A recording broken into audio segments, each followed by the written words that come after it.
We are live. Is it just me and you?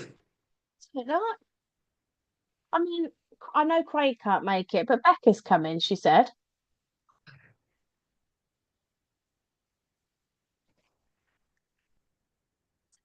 Would it come from other organisations? Sorry, that was the feedback from the YouTube. Can you hear me all right? Yeah, can you hear me? Yeah, yeah, yeah. Yeah. Good. All right. Well, I know I'm with the Recovery Connections lot, so I've just finished a 3-day training here, so they'll be coming on board um, next week. So that's a good thing. So class will be full next week, definitely. And Emma's usually here. Um, yeah. All right. Well, it is what it is. If it's just going to be me and you, fantastic. Let's have a wonderful dance. How are you Becca's checking? How are you Becca's on her checking way. in? Is she Um, good? yeah, I'm checking in. I'm a bit fuzzy Yeah. today. A bit fuzzy, I think. Yeah. This working from home is new for me. Okay. So I'm still getting used to it. And Oh, the first week was like um a novelty. And now it's sort of settling in. So, but it's getting there. okay, good.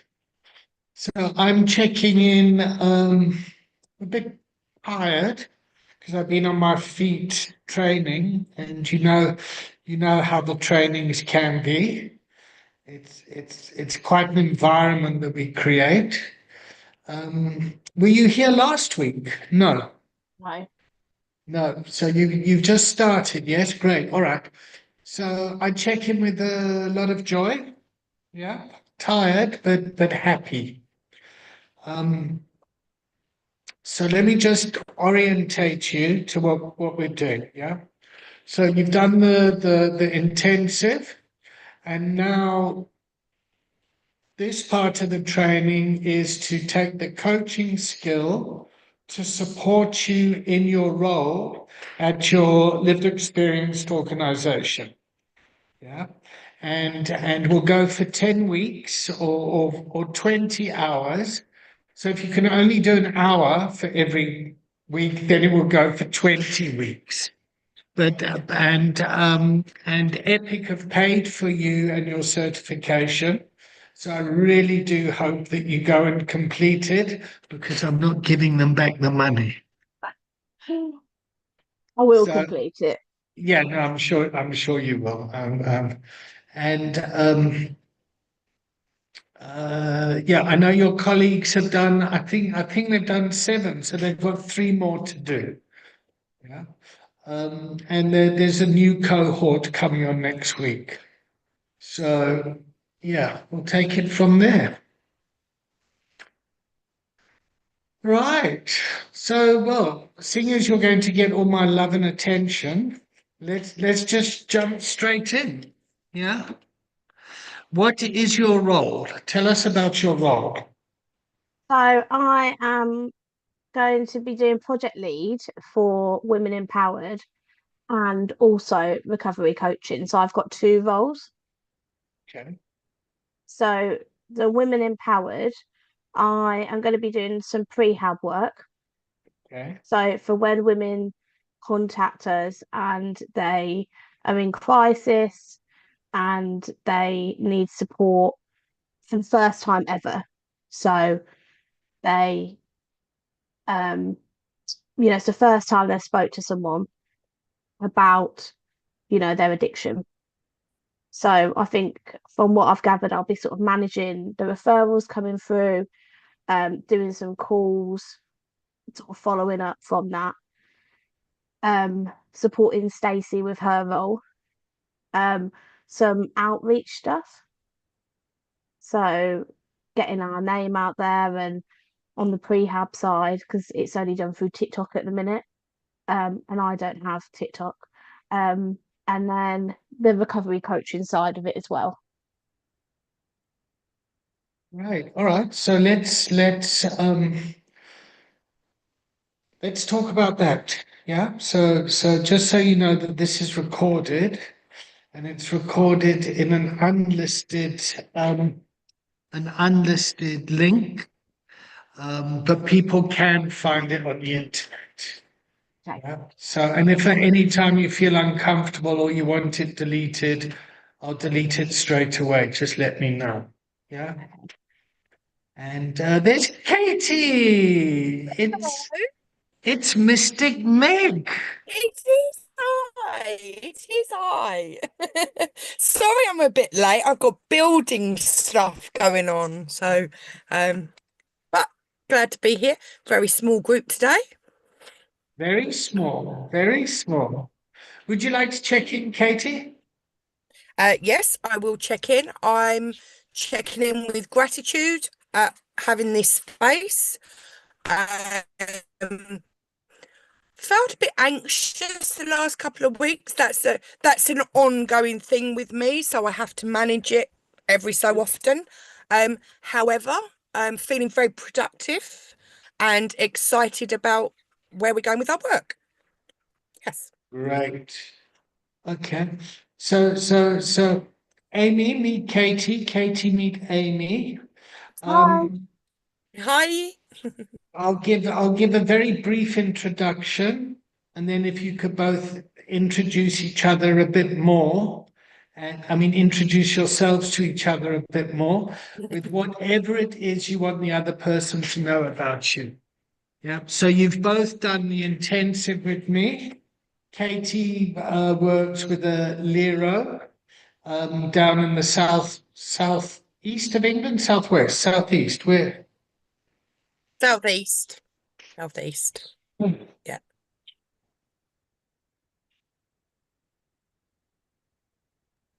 It doesn't want to come. A second sneeze doesn't want to come. It's like, oh. And yeah, and Katie's done the systemic wellness. She's been doing the training since been coming here since about June last year. Yeah. Yeah. So Katie Yeah. did it. Forever. Yeah, Katie's just been coming every week. Yeah, and getting her hours that way. So and Amy did the training, I think it was the first week of February, and had to finish up at another job and has now taken on a role at Epic and is just starting the systemic wellness. So great. So there we go. All right. So Katie, why don't you kick off first? Yep, of course.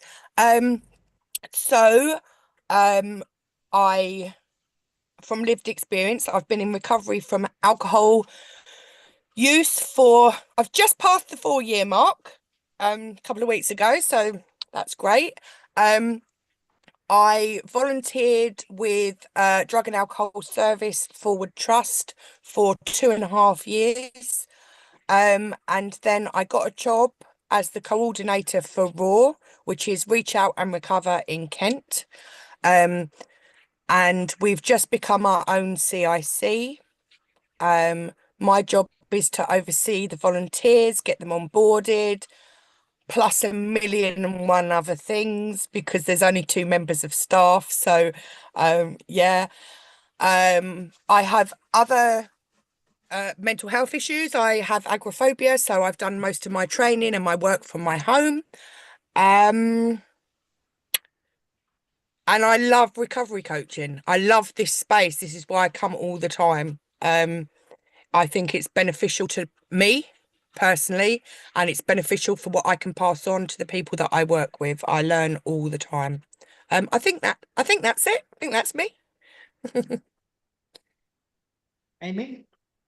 So I'm Amy. I work for the Epic Restart Foundation. This is my third week in the job, so I'm really new. My background is housing and homelessness. So this is quite new, the recovery coaching side. But I've got transferable skills from doing outreach and things and working with people in crisis and stuff like that. I'm in recovery myself from a gambling addiction, just over 2 years.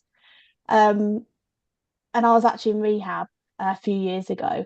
Um, and I feel like that has really changed my life. And the charity that I work for supported me when I left rehab. So I feel really privileged to be working for them now and like giving something back as well. So the role that I'm doing two different roles. So I'm doing recovery coaching and also a women empowered group. So like prehab work. So for women that is their first, we're the first port of call really when they want to talk to someone about their addiction. Um, which I'm really excited about because I remember like when I was wanting to speak to someone, I really wanted to speak to a woman and there wasn't anybody. It was all like Gamblers Anonymous. So Mm. yeah, my work will mainly be around supporting women. So yeah, completely new journey. So really excited. Yeah, about me. Yeah, great. Fantastic. So, Katie, tell us a bit more about your role. Okay. So as well as being the volunteer coordinator, also one of the directors of the company now, which is the most surreal thing in my life. You know, I never imagined for 1 minute that I would be in this position. And I've always doubted my skills, but through doing this stuff, actually, I'm a professional at this shit. I know what I'm talking about. You know, I've been there, I've done it. Um, what I do is I recruit volunteers. I start them off at the process of I interview them, I risk assess them, I supply their training needs. I give them supervision, I give them support, I get them where they need to go. You know, I set up drop-ins and other stuff. I also run a lot of training myself. I've just done a couple of weeks of peer mentor training, which is really useful.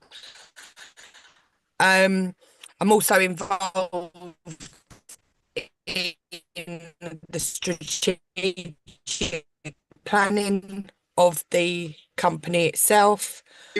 Gonna be recovery coaching. I do coaching anyway, on a one-to-one basis, but we're also going to be starting doing it with the volunteers, so I should be doing that too. I'm trying to think because I just sort of do it as staff. You know, we are run completely by people with lived experience who are volunteers. There's myself and one other member of staff, so it kind of falls to us. Though we do have directors who are not paid and they have an awful lot of input too. Yeah, and what we really look at is the social side of coming into recovery. Although we work with people with living experience as well as lived experience, you know, we work with people who are not abstinent. Yeah,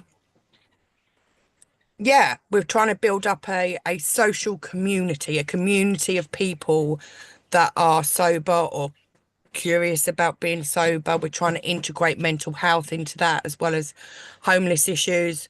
We're growing. It's a constant growth, and I am stacked with the stuff that I have to do. That's why I appreciate this space so much. Yeah. I couldn't even tell you all the stuff I do, but that's the basis. Thanks, Katie. Hello, Becca. How are you? Would you like to check in? Hello. I'm okay. I'm a mixture of emotions today. I'm excited because I'm doing a half marathon on Sunday and I'm excited about that. But I've got stuff going on in my life that I feel a bit anxious and a bit frustrated with. So I'm a bit of like I don't know, a bit of a seesaw today, but I'm okay. This is a small group. Very small group, huh? Yeah. And I'm up in Middlesbrough training. So next week there's going to be a whole new cohort of people coming on. So that'll be interesting. And we've just welcomed Amy, who you know, of course, because you both work in the same organization. And Katie and Amy have just started to talk about their roles. And remind me of your role. So I'm project manager for families and affected others. So I'm putting together the affected other team. Okay. Yeah. Right. So you're putting together a team. Yes, so we're building on we're putting together one-to-one coaching, group coaching. So that's going to be launched in the next kind of 3 to 4 weeks. And then I'm training to be a coach as I'm here. So I'll be taking over the group coaching, and then hopefully in the next couple of months, I'll be actually giving one-to-one coaching, which I'm really excited about. Great. Okay. And this is your 7th class, 8th class. Oh, I'll have to look. Yeah, maybe 7th. Yeah, I think you've got 3 more left. Wow, that's gone quickly. It has, Yeah. and you're more than welcome to keep coming. Thank you. It's just there's a requirement that we have to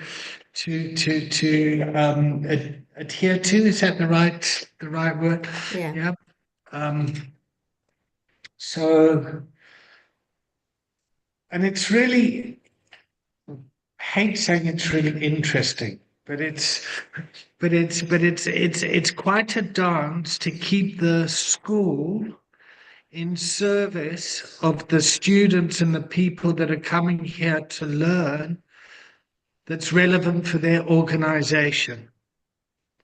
Yeah. Now, the organizations are generally quite chaotic.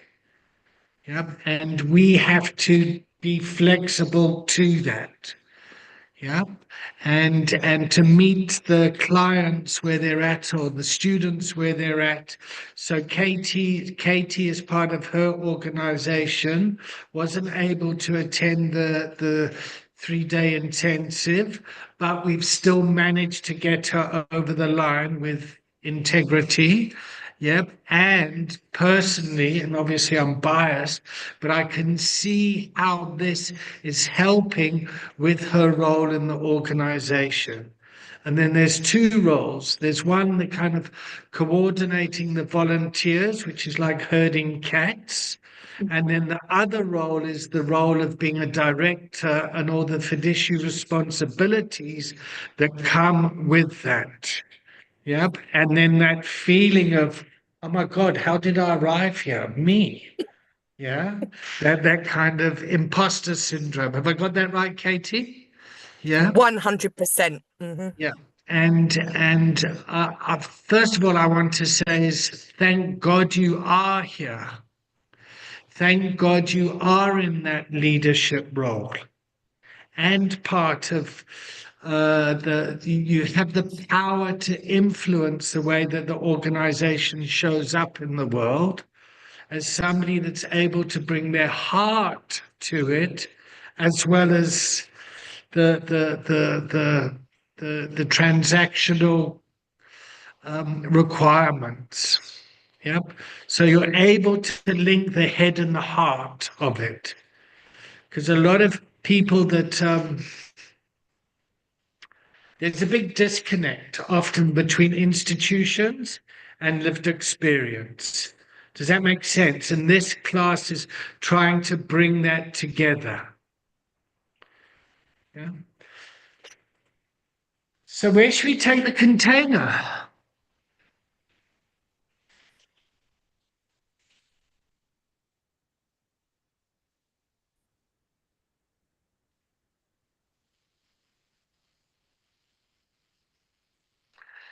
Because I'll tell you what I do like. I like the way the families are being brought into this more and more. I like the way that we're actually looking to see how can we bring more help to the families. Because in a culture of addiction, the person that's causing all the chaos gets a lot of the attention. And then in the culture of recovery, the person that caused all the chaos gets a lot of attention. And the families are often left on the sideline going, oh my God, oh my God. So I'd Yeah. like to explore that a bit more if you're all right. Yeah, Becca, you got your hand up. We'll go Becca and then we'll go Katie. So at the moment, we're talking to a charity who work with minority ethnic groups, specifically women, so kind of building their confidence and empowering them in these communities. And it's really interesting because what we're going to try and do to partner with them is actually start to put in a bit of a push towards families and friends and partners to actually start talking about this, because especially in those communities, it's actually, there's a lot of shame and a lot of stigma and a lot of kind of, hiding their gambling because it's very kind of, seen as bad or potentially kind of illegal in certain countries as well. In certain cultures, it's very kind of looked down to. So we're kind of thinking about ways that we can actually maybe try and support the families to then maybe use different language or use different communication skills to try and actually make that person feel supported, rather than quite a natural response that we're seeing is, how could you do this? You can't, why don't you just stop? Why don't you just do that? And actually we're trying to kind of change that narrative a little bit. So that's quite exciting times to kind of be working with those types of communities around the UK. So what about Chinese culture? Well, yeah, in China it's illegal, isn't it? Is it illegal? No, No, it's not illegal. no, But it's huge in China, isn't it? it's a big part of culture. Mm. Yeah, there's Oh, that's a why. big. It's whereas in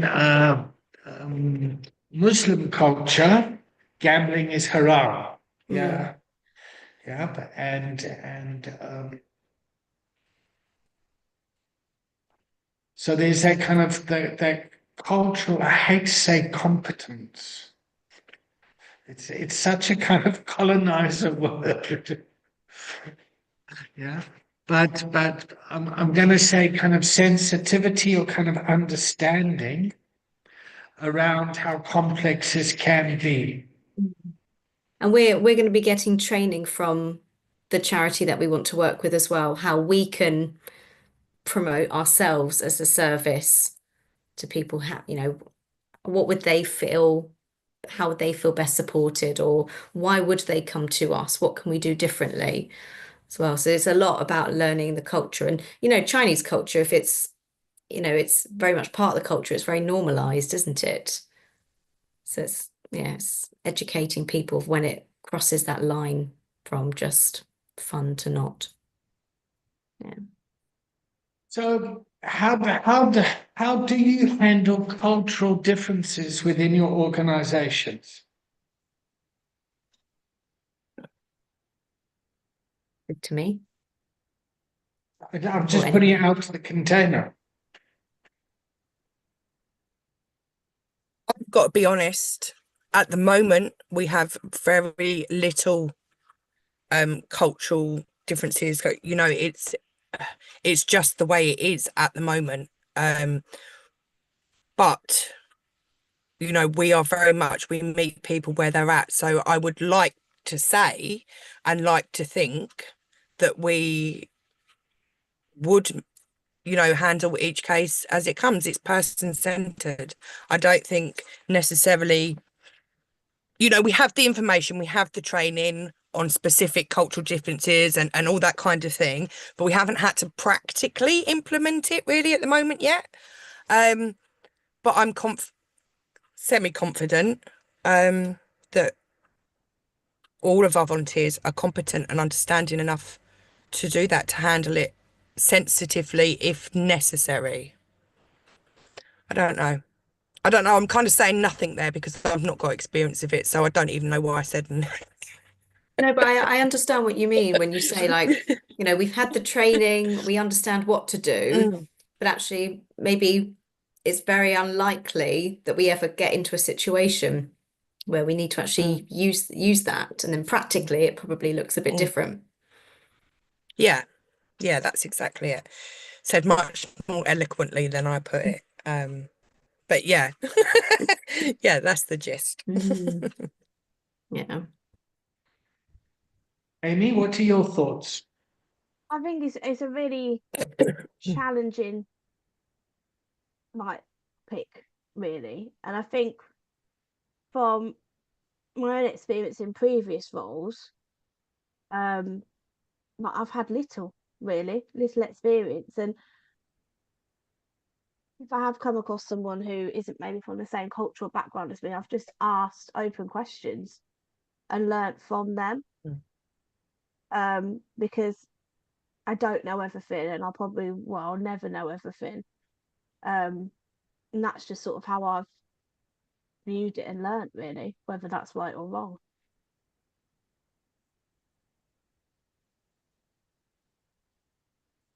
And I'm sure. Do you think honesty is the key around that? Sorry, I was just gonna, you know, I don't actually know, so be led by the client.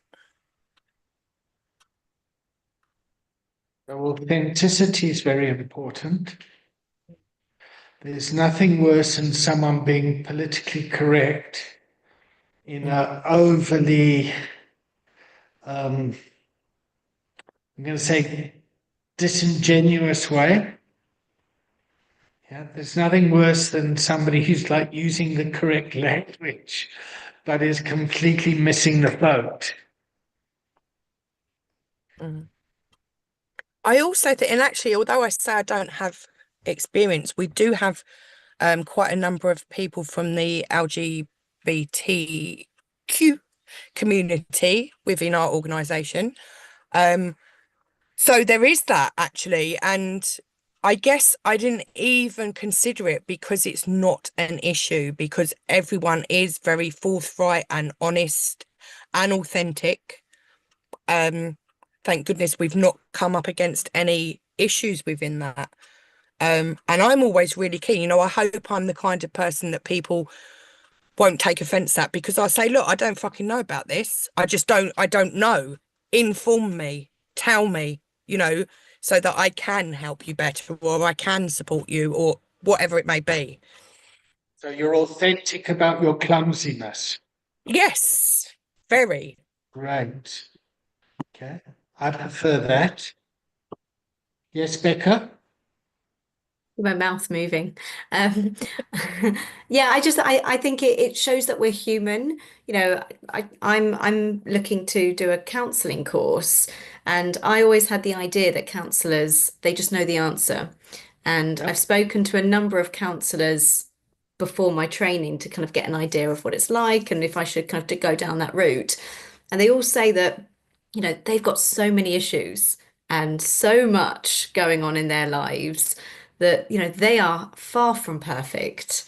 And actually, sometimes bringing that authenticity and showing that person that, hey, I may not have all the answers, but I'm here for you and I'm also going through something. It sometimes does make that person feel, a bit more comfortable to share and a bit more relaxed. Whereas if you come in with this kind of teacher hat on or this I know best, I think that's when it can, yeah, that kind of professional hat, it can cause sometimes that barrier, especially when someone's like, well, you don't know me, you don't know my story, you don't know what's going on. So yeah, even asking those questions and saying, actually, can you tell me? Can you teach me? So you come across as a very competent white female wasp, Becca. Yeah. And whether you believe it or not, but that's going to be the projection onto you. Yeah. It's white Anglo-Saxon Protestant, yeah, that speaks English. You speak English well. And all that is going to come into the room, whether you like it or not. Yeah. Yeah. And there's going to be a projection onto you, yeah, that we need to be aware of. To say that it's not there would be disingenuous. Yeah, very true. And it's a difficult dance. Yeah. I like the fact that you're willing to get it wrong. Yeah. I think that's a good space. One of the challenges I have with the UK in particular is there's a fear to get it wrong. Oh no, I can't go there. I might offend someone. Oh, I might hurt their feeling. Oh, I'm going to get it wrong. And then what happens is people suffer in silence because the anxiety of the dominant culture, which is basically Anglo-Saxon white people's anxiety of going in there, creates a barrier. Yeah, I think one of the biggest fears I know for me personally, is being called a racist. I like that. If somebody calls me that, it's like that really triggers me. I'm really primed for that. And what I've done is I've completely overcompensated that. Say, oh, look at me, I'm such a nice whitey. Yeah, which has just come across in such, oh God. And I'm so hip with the gay people. I mean, the sisters love me. Yeah, and I completely overcompensate because of when actually someone's kind of race, sexual orientation or something needs to go out of the window because the fear that a mother feels in the family about her son being out there using is exactly the same. Yeah? The impact of that, the loneliness, the stigma. Oh my God, where did I go wrong? I tried so hard. You know, what are the neighbors going to think? I can't talk about it. The stigma and the shame. Becca, you got your hand up? Yeah, so I've just got a question for the group because when we're putting together group coaching for affected others and families, and there was something that was mentioned around, will we be having groups that are specific for a certain culture? So say Muslim or other cultures where people may feel a bit more comfortable with their own community, kind of feel closer because they feel like maybe they'll understand each other more. But in our opinion, we feel like it shouldn't matter, although maybe for some people it does, but as a group, that diversity is really important because you also get a lot of different backgrounds, different experiences, and you can share and maybe understand, go, oh, in that culture, actually it's more accepted or there's less judgment. And maybe, so yeah, I just found it interesting that I do understand creating that kind of safe space, like we've got Women Empowered, so just for women, which I think is really important. But also for different cultures, I think where is that line? As otherwise we could have, 50 different groups for 50 different, like where does it stop? So I just wanted to see if, if Katie, you have any experience or Amy in that. Yeah, no, we don't as yet. But yeah, it's a very difficult one, isn't it? Because when you're working with people, there's a danger. First of all, if I'd over-identify, if you're all the same group and you over-identify, and then it can become a bit of a collusive group of people that are all going in one direction. However, the other side of that is people feel comfortable, they feel accepted, and they feel included in that group. Likewise, with having a diverse group, the difficulties that come up with perhaps miscommunications, not understanding, not being able to sing from the same hymn sheet, if you like, those intricacies. But again, the plus side of that is that diversity, is that learning from each other. So I have no answer, I have no experience. I just think it's a really interesting and delicate dance that you have to have around that sort of thing. And practicalities, we've got to be practical. Like you say, you can't have 50 different groups. It's just not practical. Yeah. Yeah. And I guess if there's a need for it, if people request it, then it's maybe something that we can think of as, it hasn't been requested. It's more just a little bit of a brainwave. So yeah, thank you, Katie. That's okay. It's okay. Just my opinion. So let's explore this, yeah, a bit, and let's start with women empowered. So what you women need to do to empower other women is listen to me.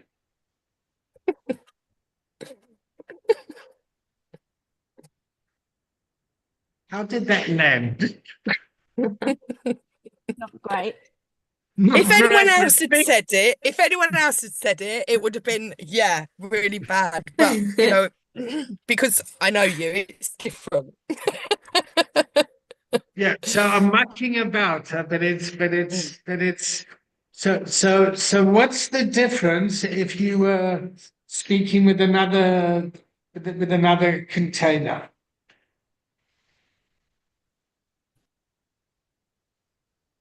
Yeah, there isn't really a difference. Well, I don't know actually, because we have a one of the groups that we well actually it's a mixed group, so I think my feelings on it is that like the Women in Power group that we have, um, from my knowledge, it was fed back that it was requested that there was a women's only group. There was a request put in. So I think if you're looking, if you're doing a group like Becca with other with different cultures and things, and then someone specific, you do the feedback form and someone specifically says, actually, I would really like to just have a group with from people with a similar culture background, then I'd put one in. But it probably needs to be facilitated by somebody who has experience. Because actually, sometimes I think it can come like if I was facilitating a group for, say, Muslim women, I wouldn't know what I was talking about, and it could come across as quite patronising. Well, So, then, I mean, let's just check that belief quickly. Just say it again. If you were coaching a group of Muslim women, yeah, you wouldn't know what. Okay, I'm going to disagree with that. You maybe would struggle with the parts of being Muslim. yeah, I think from a cultural aspect, I think if they'd asked for the group based on for a cultural aspect, I wouldn't know. I would know how to coach if it was for an addiction side of things, but maybe not for cultural. And what do you think the common challenges are with women? With women, Yeah, with I'm going to say Christian women, just for okay, the sake of yeah, and Muslim women. I guess not feeling heard and listened to, Okay, and say more about that. well, not I don't know, not feeling heard and listened to, and just having a safe space to talk and aware.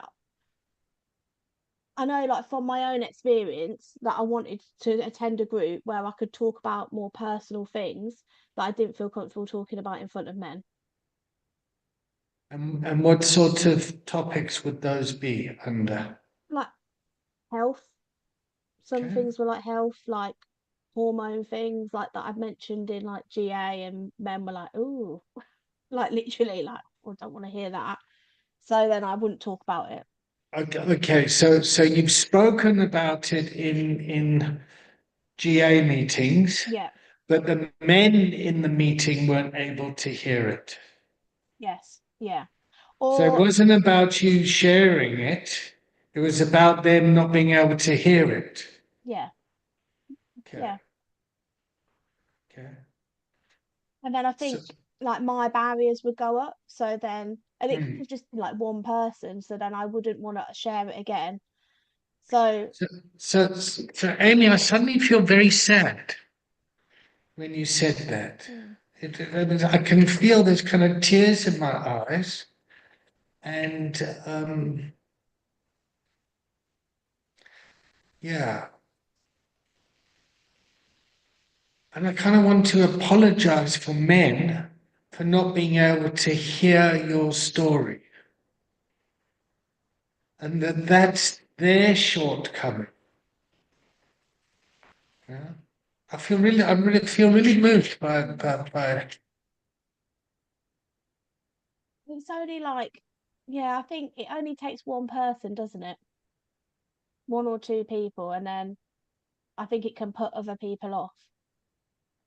And I think this can be the danger of groups because you need someone strong to facilitate, because actually things like that should be shut down in groups or spoken to. And when you have groups that aren't sort of facilitated properly, they're not sometimes not. So it doesn't get spoken about, it just gets left. And how often have you been shut down in your life? Oh, a lot. Okay, Yeah, over the years. But okay. I wouldn't stand for it now I'm a bit older. I'll put someone in their place now. Okay. So in this space here, yeah, where you're not going to be shut down, yeah, what would you love us to hear?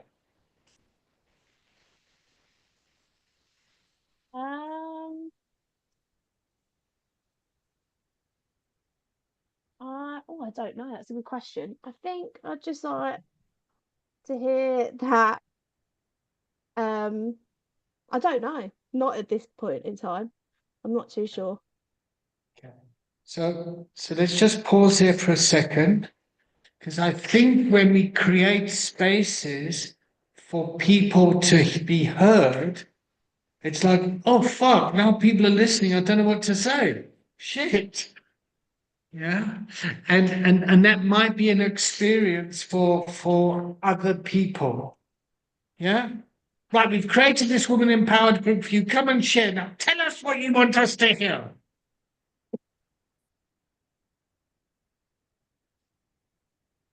One of my challenges is being in South Africa is Fatima Merida, who run the clinic. Yeah. They're two Muslim women, and their lived experience has been growing up in apartheid South Africa. So there's the racial segregation because of the color of their skin, yeah, being brown and not being black and not being white is you get classed as a second class person. Yeah. And then being in Muslim culture, yeah, where they were grown up, they were like kind of in the kitchen. Yeah. And when the men come into the kitchen, the women keep quiet. Yeah. And to go and have teenage pregnancies, yeah, created a lot of stigma and shame. And they've both come to the clinic, and Fatima's been working there for over 20 years, and Marida's been there for like 10 years now. And 3 years ago, 4 years ago, no, when did COVID start? 5 years ago, they were put into power as being the clinic manager and the program manager. So now you've got two empowered women, yeah, that have been grown up in a dominant white apartheid South Africa, where the business and everything is still looked at with a white male westernized lens. And I have had to learn how to keep quiet. Yeah. When people have come and said, what are we going to do? How are you going to do that? There's this problem. And they've had to learn how to speak up and to find their voice. And we've had to work it out together to bring in this transformation. And it's been fucking difficult. Because by default, when people ask for help, it's like, oh, fuck yeah, okay, what must I do? Yeah. And it's been very difficult and continues to be difficult for them to find their authentic voice living in a white male dominated world. Does that and we've really worked hard at creating this, and we need to maintain this, particularly now with this all this DEI stuff and all this kind of influence that's coming from the States of kind of throwing that stuff out of the the I feel very passionate about this actually, because addiction is at the heart of it is a diversity issue where people think and behave differently and get very stigmatized, and the families get stigmatized, and there's a lot of internal oppression where we keep ourselves small. So like Katie, you saw it a moment ago. It's like the fact that she's a director of a company, yeah, she said it in a joking way, but actually, yeah, that's a mask for actually fucking what the role is calling for, and she's perfect for it. But there's an internal voice that kind of goes, "Oh, no, I shouldn't be here." Is that fair enough to say, Katie? It's 100% true. And as you were speaking, I was kind of thinking, I don't have that experience of being a brown person in a white community, or of being a different sexuality in a community. I don't have that overriding experience, but I have that experience of feeling way less than, and that my voice doesn't matter. And I'm not even sure why or where that's come from, but it's where I am. And the projection onto you, Katie, is going to be, but you shouldn't feel like that, you're white. Yes, exactly. And this is where where we miss it all, is with the humanity of being human. Oh, I can feel so much going on inside me. This is it really gets my kokorozashi going. Because I've had to learn about humanity and us connecting on a human level. The fear of a mother losing her child. Yeah. The fear of a husband who can't provide for their family and they've blown all the money on gambling. Yeah. The rage of a mother that's, yeah. So I'm just focusing on the family theme a bit because we're talking about families.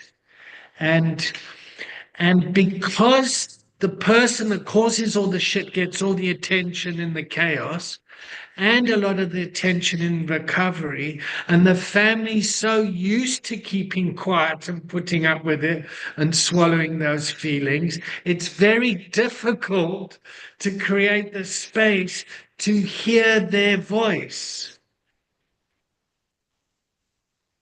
So when you said, but I'm so used to being shut down and not heard, I wanted to burst into tears.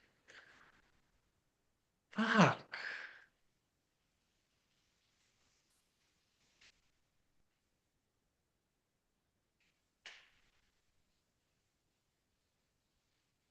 And it's not wanting to cry out of kind of manipulated victimhood. It's just the actual loneliness of being told to shut up, or your voice doesn't matter, or we don't see you.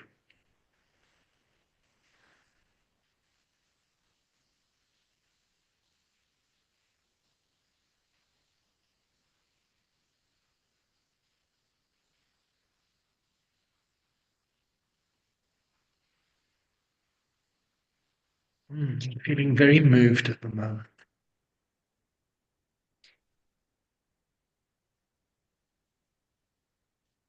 In a grateful way. I find this very courageously tender. And I hope this is beneficial and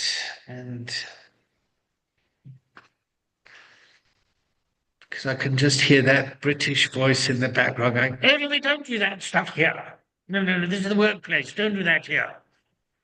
Oh, no, don't bring that touchy-feely stuff here.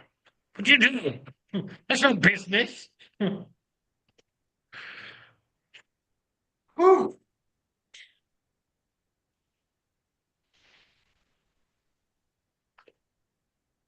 How are you checking in, Becky? Becca? Good. I'm enjoying it. Yeah, I'm all right. Katie? Yeah, very much enjoying this. There was a thing a few weeks ago when we touched on families, and I had a little bit of revelation at that point around my own experience, and that's really resonating again today. It's like bringing something to me that I haven't recognized in the past for myself, which will help me further when I'm working with other people. These self-realizations, this two-way conversation of what it brings up in me. So then I can also be aware of what it's bringing to other people. So I'm enjoying it. Amy? Actually, I think it makes me reflect on my own journey because the theme of not being heard is common in my journey. Not just in addiction, but in health for me. Um, and there's always been a lot of anger there.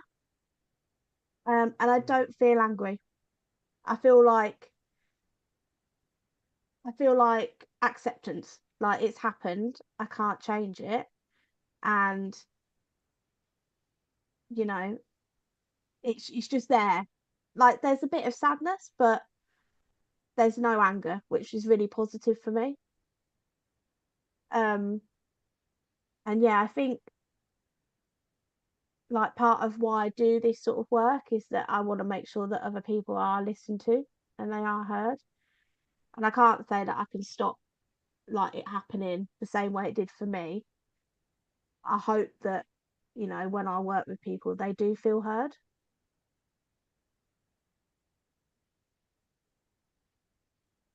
How do you know if someone feels heard?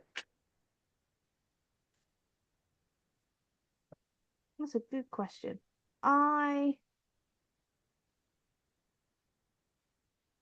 when in the past, I've fed back sort of what they've said to me and just said, does this sound right? Is this, you know? And I have asked what outcomes they want. And also, if I say I'm going to do something, I always follow it up. So don't make empty promises. And always ask for feedback from people as well.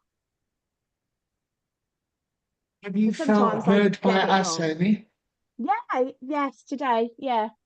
Okay. So I When ask I, people, yeah, I have felt heard. And I always acknowledge if I get something wrong. And I definitely have got lots of things wrong in my career. But I'm always really honest about it and just say, like, I just want to let you know I've done this wrong, but this is how I'm going to rectify it. And 9 out of 10 times, people are pretty all right with that. Becca? Yeah, I just wanted to add with like families and affected others that the big thing that you see across this kind of category or this group of people is that when they do first start opening up about what they've been through, they look at it in the eyes of the person gambling. So like their partner, the person that they've yeah, that person in their life. And the way I find that people feel that I've listened to them is actually for me to say, yes, but how are you feeling? How did it impact you? You know, what are you doing for your own mental health? Rather than, and I speak from experience as well, like in my recovery from, my partner just left and I had to pay the mortgage by myself and it was a horrible situation, it just kind of disappeared. I took about a year of me just saying, excusing him. Oh, yes, well, he's gone through this, he's gone through that. And someone just said, yes, but tell me what you've been through. And I hadn't really recognized that. So that's, from my own experience, I've realized how valuable it is to have someone actually ask those questions about me rather than the other person. How pissed off you are with them.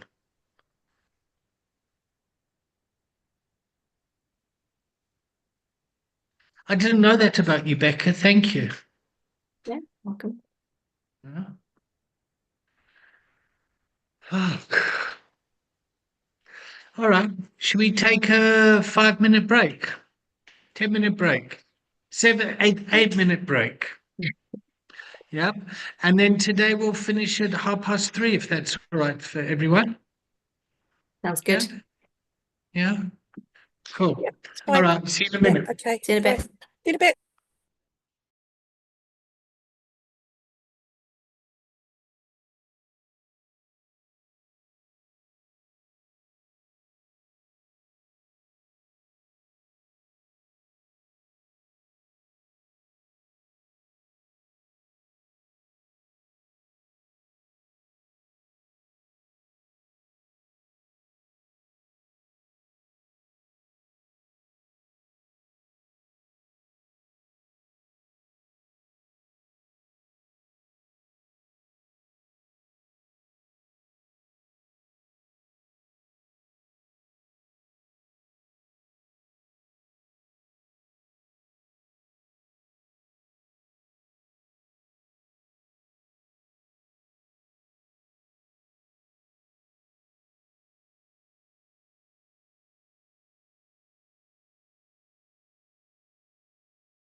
Are you, Paolo?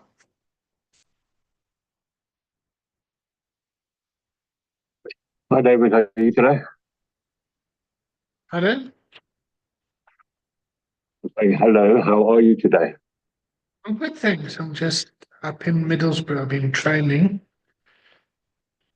and yeah, been busy, bit manic. That's why I'm eating chocolate brownie with cream. Excuse me. Oh, nice. Mm, very nice.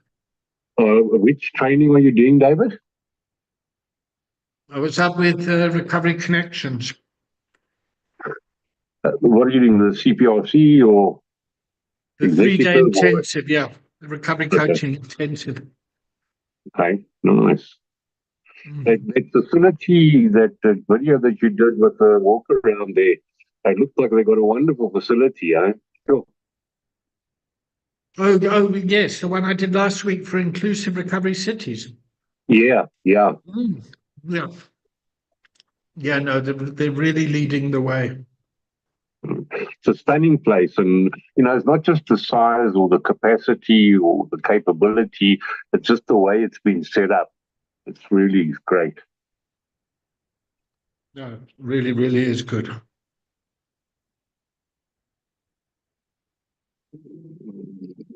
So just waiting for everyone to come back. They should be back by about 5 past, I hope. Am I late? Only an hour. No, man, I thought it's from 4 o'clock to 6 p.m. Yeah. But it's only 4 p.m. now. Oh, the clock shifted. The UK So, clock shifted. so what does that mean? We actually started 3 o'clock South Africa time then. Yeah. So this one is based on UK time because the Oh, majority of the okay. people are in the UK. The other one on a Wednesday is based on South African time. The pilgrimage is based on South African time. Which one is on a Wednesday?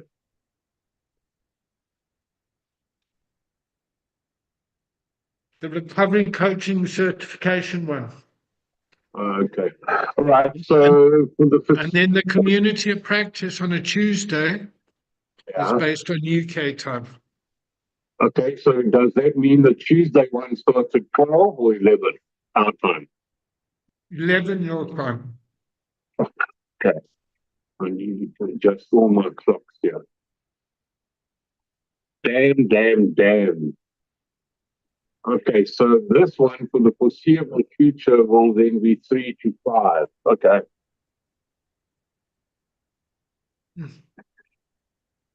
So Hey, Katie, Katie, just while you're I'll sorry, catch up one day. go Katie. just while you're talking about the groups, the online stuff, is it okay for me to like join as and when I want with those, as with this, or Yeah. okay. Just wanted to check. So Thank Katie, you. I'm more than happy for you to do it because you've been around a while now and you bring a lot to it. So great. Yeah, please do. Thank you. Yeah. I want to try and keep this one though for LEROs, for lived experienced organizations. Yeah.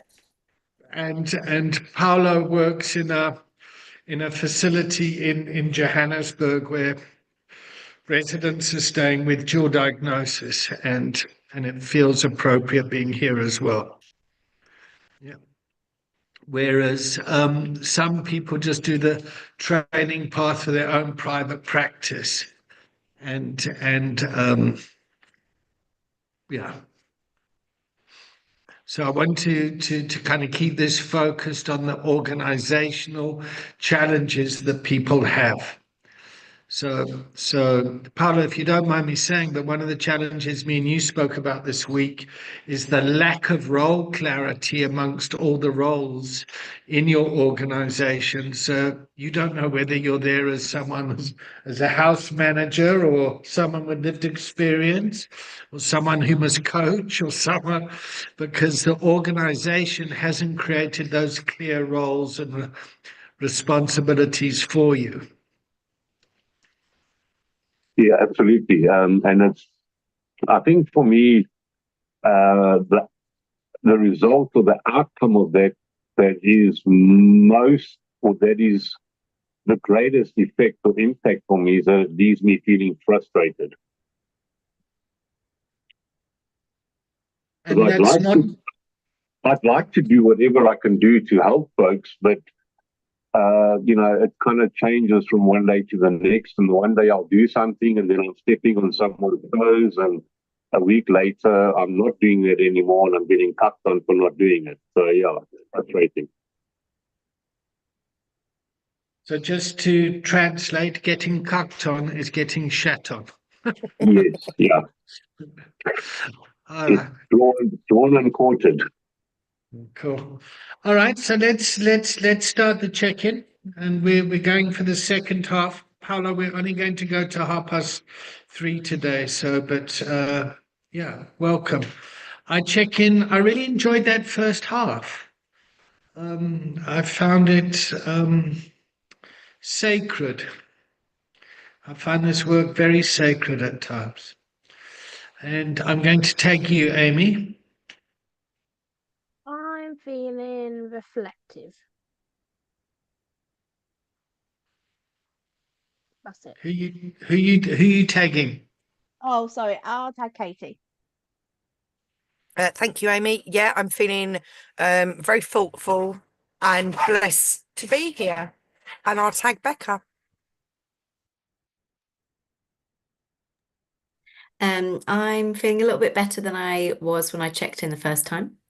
Yeah, my energy's gone up because we've had a really good conversation, so that really helped. Thank you. And I'll pass to Paolo. Welcome. Thanks so much, Becca, and my humble apologies for being late.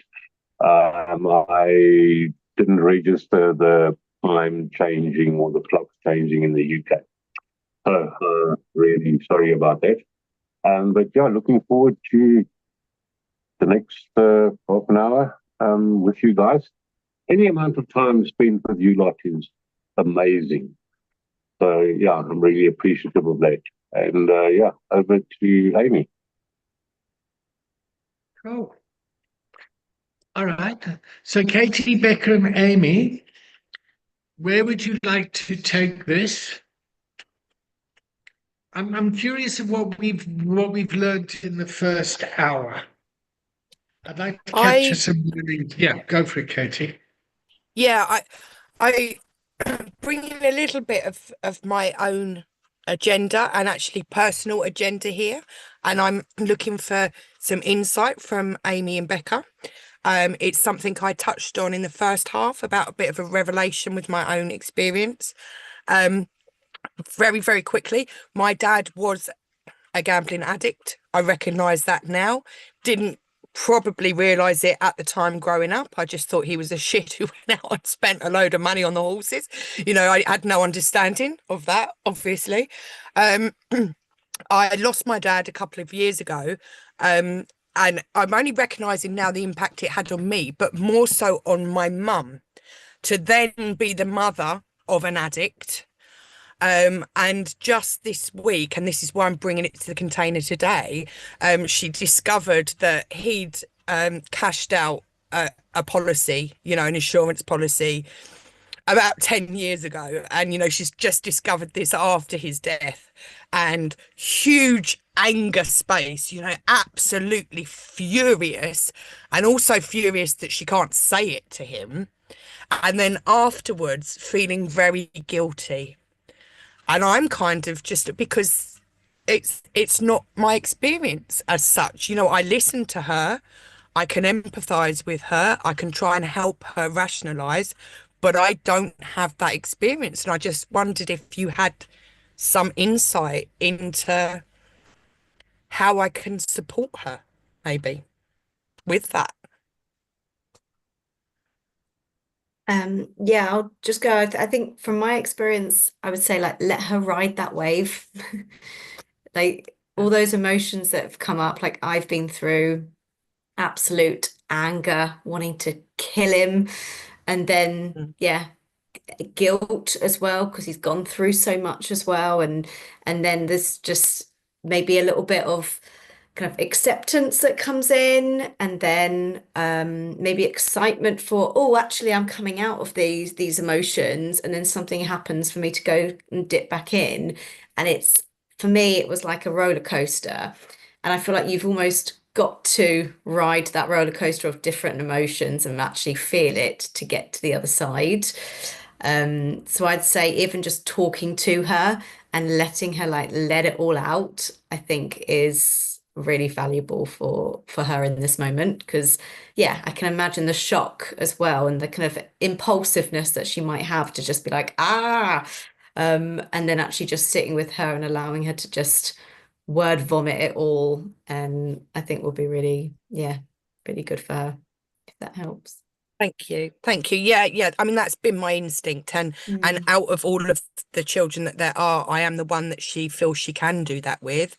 She knows I understand a little bit better. She knows through my own experience and stuff like that. So that's kind of what I've been doing, but I just wanted to check, Mm. get another person's opinion because I don't know.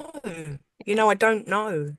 And of course that brings up my own guilt about what I put her through during my addiction, so it's a lot of shit there. So I Yeah. guess that's as well why I wanted to bring it. So thank you. Mm. I find this rather. Go on, Amy. You want to say something? Oh no, I was just going to say similar to what Becca said. I think it when you're in recovery, it's quite. I found it myself quite hard if someone spoke to me, um, as like an affected other because I found me wanting to defend, um, Mm. because like from my own experience, I've been like, well, they're in addiction and it's they can't help it, and but actually I think the the person just needs to, like, your mum just needs to talk about it, and get it off her chest, and actually, like, no, from my experience, no defending will change what's happened.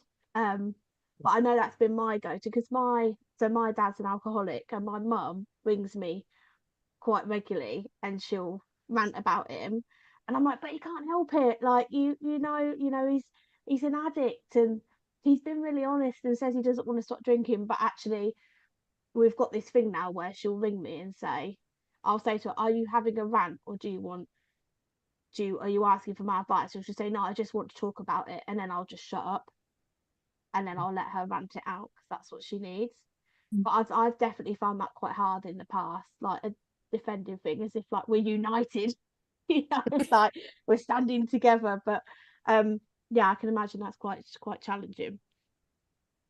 Yeah, yeah, because I did find myself going to that position, particularly as he's not here anymore, so it's that protective, look after him, we're the same, blah, blah, blah. But I think what hope I've managed to do is separate him from my father, who I loved very much. And I knew his faults, but it was okay. And we were the same, if you like, to his role as a husband. And actually, that was quite shit at times. And maybe, allow her to share that without that judgment or defense or anything. Just let her do it. I don't want to. I know I will get it wrong. I know I will at points, but she's quite damaged, if I'm honest, by so much stuff, and I don't want to impact her more.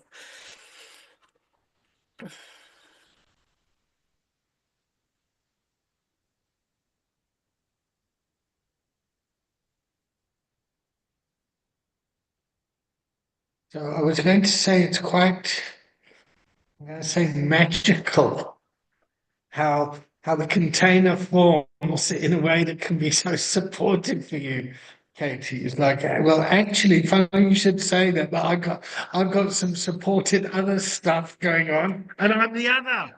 Bloody hell.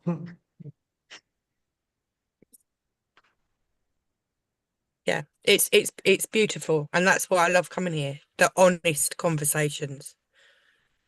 you know, that honesty and authenticity that we can bring.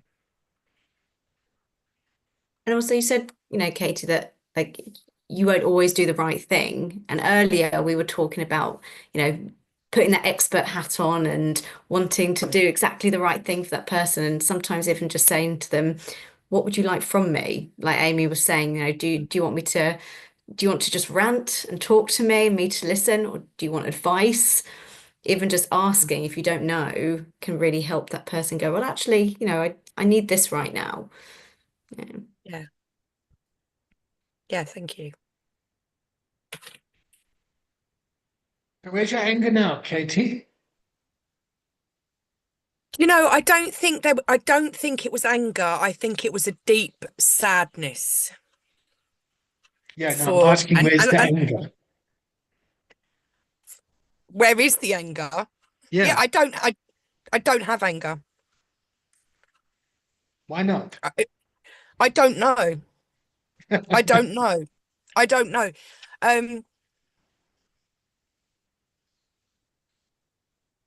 I think because it is a sadness. I think if we'd have had this conversation perhaps even a year ago, there would have been a huge amount of anger Oh, at okay. all parties, you know, at my dad, at my mum. You know, you bloody well put up with this. You decided to stay with him. You made, you know, for both of them, anger for both of them, anger for myself, anger at myself for but actually I just feel a very deep sadness about the whole thing. I feel a sadness for my dad because it was never recognized. He clearly had issues. He had no support or outlet. Sadness for my mum because same again, but for different reasons. And sadness for myself for being a product of this that may or may not have influenced my experiences in life. What's coming up now, Katie? Getting quite animated. Really, really deep emotion. I'm like you was Okay. earlier. I'm like that. I'm on the verge. I'm on the verge because I can feel it. Okay. I can feel that deep sadness. Okay. Right. So let's just give that a bit of space. Yeah. And it doesn't have to be fucking come out and like that, but it's just like, fuck. You know, there's deep sadness here. Fuck. Oh.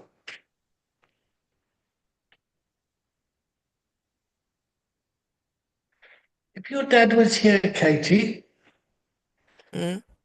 how would he feel about you? Oh, I know. I like to think I know that he would be really proud of me. Yeah, now that really makes me want to weep. Yeah, there we go. Okay. Yeah. He was one of my biggest advocates, even when Okay. I was Yeah. very deep in the darkness. Okay. Cool. So Yeah. there's a lot of emotion there, huh? Yeah. Okay. And your dad's really fucking proud of you. Yeah. Okay. Me too.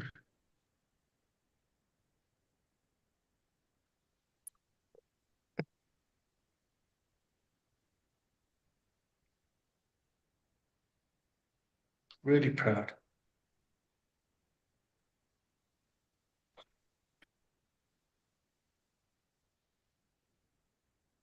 What was his name? Cliff. Liv. Yeah. Yeah.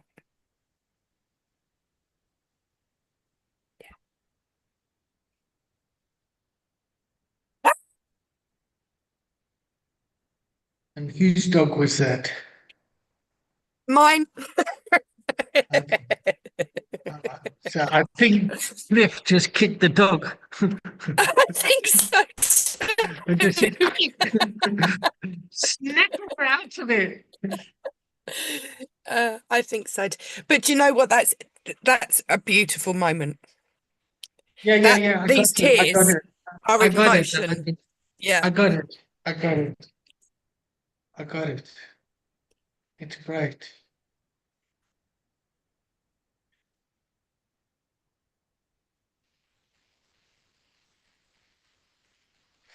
So I imagine this is the sort of thing you want to get with affected others. Is to get somebody that's been affected to feel seen and heard and have their dog bark and say, "Hi, we see you."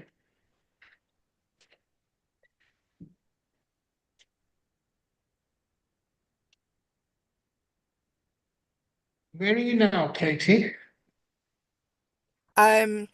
I'm very much of I feel so wrapped in love Ah, right now.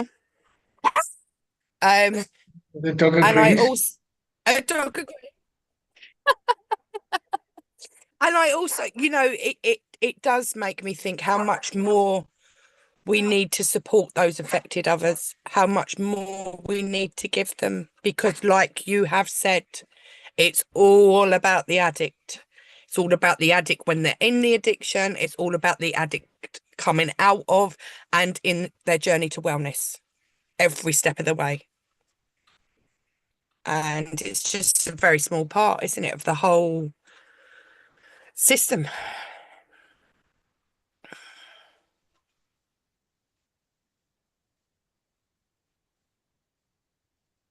So I'm not sure where to take this. So Becca, Amy,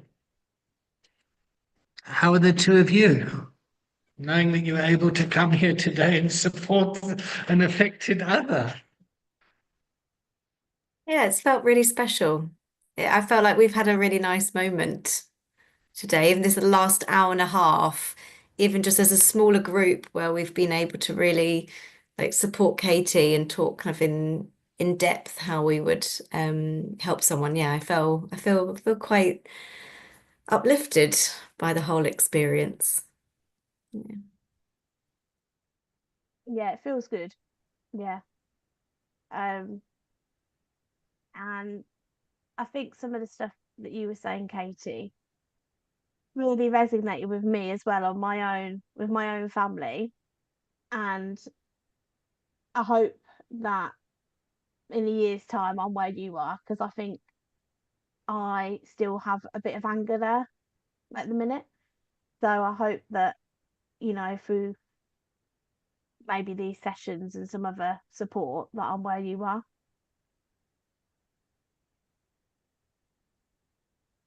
So the point of these sessions and the process, so we do the theory, the practice, and then the process, is that if we're not aware of these parts of ourselves, they will play out dysfunctionally in the organizations that you work in.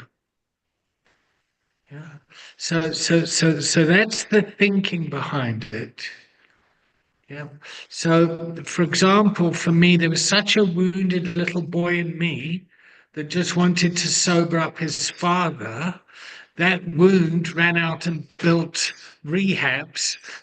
Yeah. And so, but I was really driven by a wound. And my relationships that I created, the people that I was working with, was very influenced by that in a codependent way. Yeah. And it was only a few years ago when I stopped being the kind of the rescuer, yeah, and started to become the angry boy, yeah, did I start to change and put in the boundaries that needed to be put in place. And I stepped away from helping Fatima Merida in a rescuing role and just actually going, listen here, you two can do the job way better than me. The fact that people think I'm the boss and that I do a better job because I'm a white male is bullshit. Let's change this. Does that make sense? And that's when my kind of wounding was playing out in a dysfunctional way in the leadership of the organization. However, my wounding has also done a lot of good in the world. So I'm not going to kind of what's that saying? Throw the baby out with the bathwater. they're like, that's a really good thing that's happened.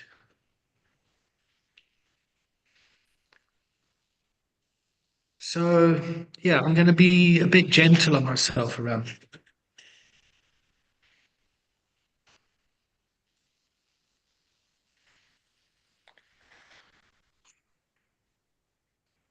I don't feel like checking out now.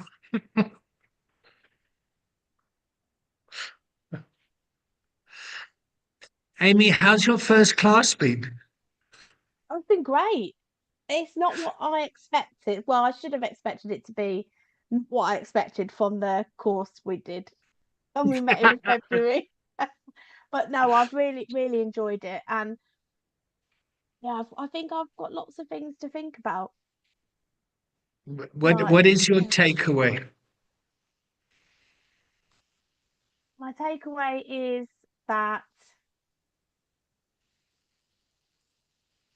I don't know what I'm doing, if I'm honest. Great take, wonderful.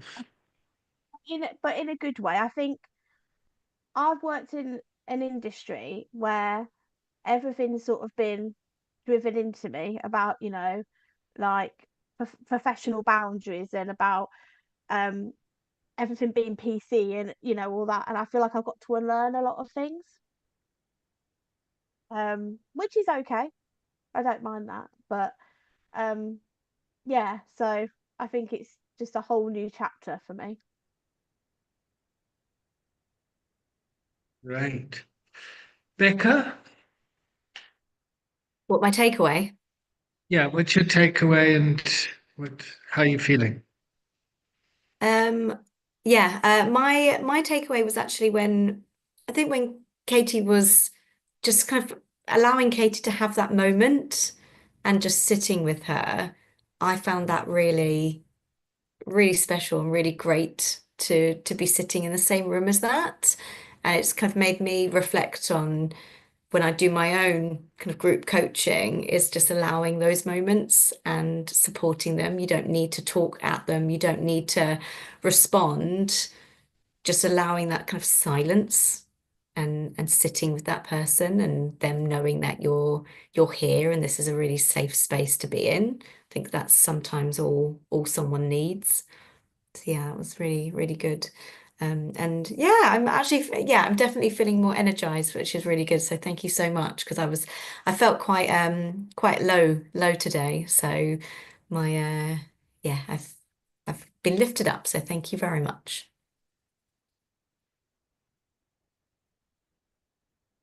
Katie? Yeah, my takeaway is that we're always learning. You know, this is a continual, I hate the word journey, but it is, it's a day to day, new things come up that we talk about, that we discover, uncover. Also, the power of that silence. I always find silence difficult, but that was just so special for me. I really appreciate it. So I'm checking out comforted and loved.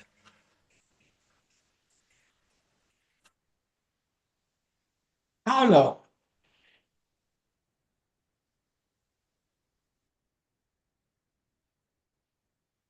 Sorry, finding my unmute button. Yeah, so I'm FOMO going on here. I'm missing the first part.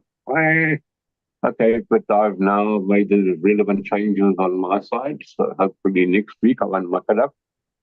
So just a little bit that I picked up on is my takeaway is the power of silence, the power of the power of allowing the container and whoever may be in it the time and the space to either process intellectually or process emotionally or even process physically, just see how I'm feeling in my body, what's tense, what isn't. And all of these things take time.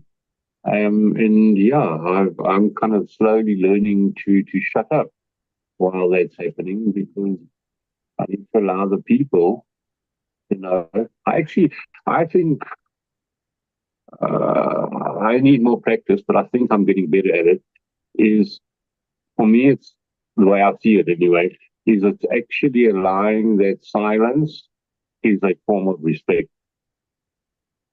And yeah, when I get to practice that, then when I get it right, I actually feel okay about myself, even though I'm not doing or saying anything. Very strange. Anyway, but it's wonderful. And there's a time and a place for everything, I suppose.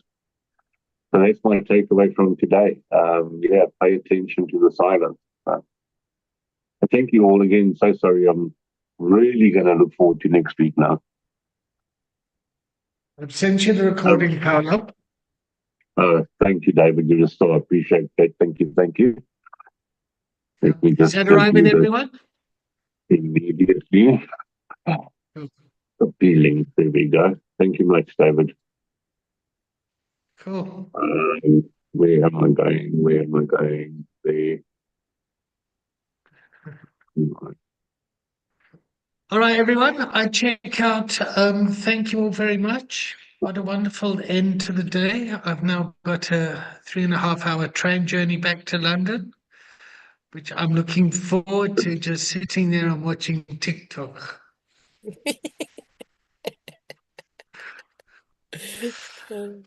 All right, everyone. Thank you so much. I will see you Take care. next week. Yeah. Lots Have of a lovely love. day. Lots of love. Take care, everyone. Keep doing what you're Bye-bye. doing out there. Keep doing what you're doing. Good stuff.